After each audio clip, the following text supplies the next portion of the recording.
প্রণালী টপিকটা বিসিএস সহ যে কোনো সরকারি চাকরির জন্য খুবই একটা গুরুত্বপূর্ণ প্রশ্ন, প্রায় পরীক্ষায় এটা এসে থাকে। তাহলে আমরা অনেকে জানি না, যারা নতুন আছি, প্রণালীটা কি। প্রণালী হচ্ছে একটা পথ, মনে করেন এটা একটা রাস্তা, ঠিক আছে? তো এই রাস্তাটার এদিকে হচ্ছে একটা সাগর, এদিকে একটা সাগর বা মহাসাগর, যেটা হবে হোক। তাহলে এই দুইটা সাগর এবং মহাসাগরকে এই রাস্তাটা কি করবে, সংযুক্ত করবে। তাহলে এই দিকে মনে করেন এটা হচ্ছে বঙ্গোপসাগর, এটা হচ্ছে আটলান্টিক মহাসাগর। তো দুইটা যদি সংযোগ করে তাহলে এই জায়গাটা এবং এই দুইটা দেশ থাকবে এদিকে, দেশ বা মহাদেশ। তাহলে প্রণালীটা হচ্ছে দুইটা দেশকে পৃথক করছে। দেখেন এই একটা প্রণালী দ্বারা এই দুইটা দেশটা পৃথক হয়ে গেছে।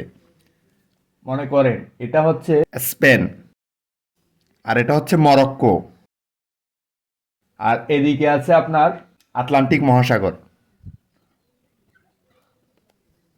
আর এদিকে আছে আপনার ভূমধ্যসাগর, ঠিক আছে? তাহলে এদিকে এই প্রণালীটা এদিকে আটলান্টিক মহাসাগর, এদিকে ভূমধ্যসাগরের সাথে সংযোগ করেছে। দেখেন এটা একটা সরু পথ এই দুইটাকে সংযোগ করেছে। আর এদিকে স্পেন, যেটা হচ্ছে ইউরোপের একটা দেশ, এবং এদিকে হচ্ছে মরক্কো, যেটা হচ্ছে আফ্রিকার একটা দেশ। তাহলে দুইটা মহাদেশকে পৃথক করেছে, অথবা দুইটা দেশকে যদি পৃথক করে তাহলে ওই সরু পথটাকে বলা হয় একটা প্রণালী।